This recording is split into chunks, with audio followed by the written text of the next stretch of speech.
Hi guys, good evening. Ipapakita ko lang kung gaano kalayo yung aming bahay doon sa clinic na papacheck upan ko. So ito yung gate namin, tapos mag-turn right lang tayo. Yan, dire-diretso lang. Siguro mga 3 minutes walking siya.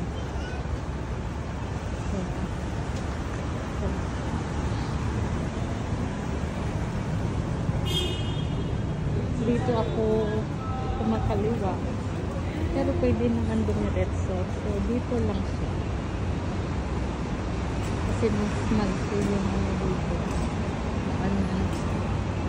So dito tayo i-vlog natin para makita ng ating friend. So ganito lang siya katong binilis dito sa amin. Kasi clinic lang naman siya, hindi siya hospital. So, malapit lang talaga. Ito, Prince Road kasi ito eh. Papuntang side ito na Prince Road. Dire-diretso lang.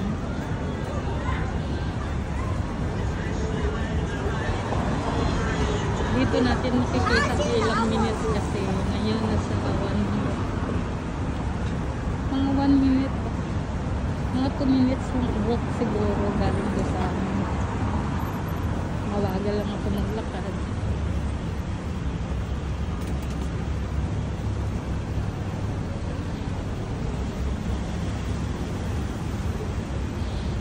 So, nandito na tayo.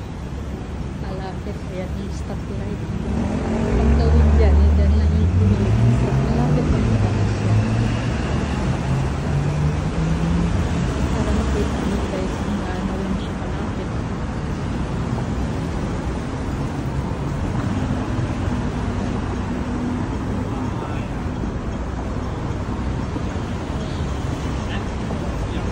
So, stoplight. Pagtawid natin dito guys, nandoon ang stoplight. Ayan ang clinic. So, very close. Close na siya. Siguro hanggang 7 na. Ayan. Ayan siya. So, ayan na. Stoplight siya. Naman lang siya kalapit. Ayan. Sarado na siya. Lalabas ko lang din.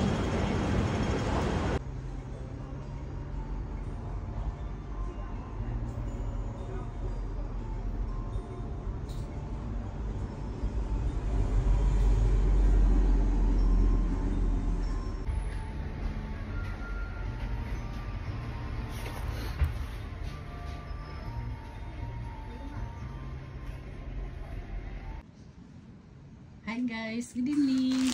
Ito, mayroon na tayong gamot galing sa doktor. So, tingnan natin kung ito siya. Oh.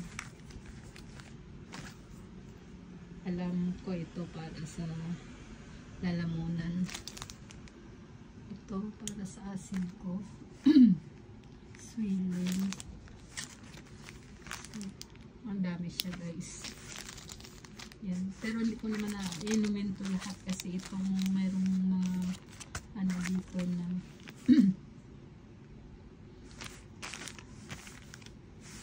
ang sabi, bibigyan niya ako ng panadol pero wala rin namang panadol. Ito para si Tamol. Pero hindi ko rin naman inumin yan kasi wala naman akong lagnat. So, yan. Tabi siya. Ito inumin ko ngayon. Ito din kakasa ito.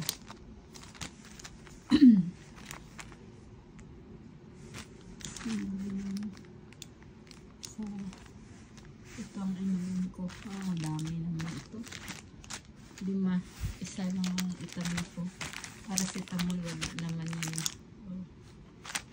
So wala naman ako lagnat, ubo lang naman sipon na yun. So Tabi ko na to. Okay, yan lang muna tayo guys.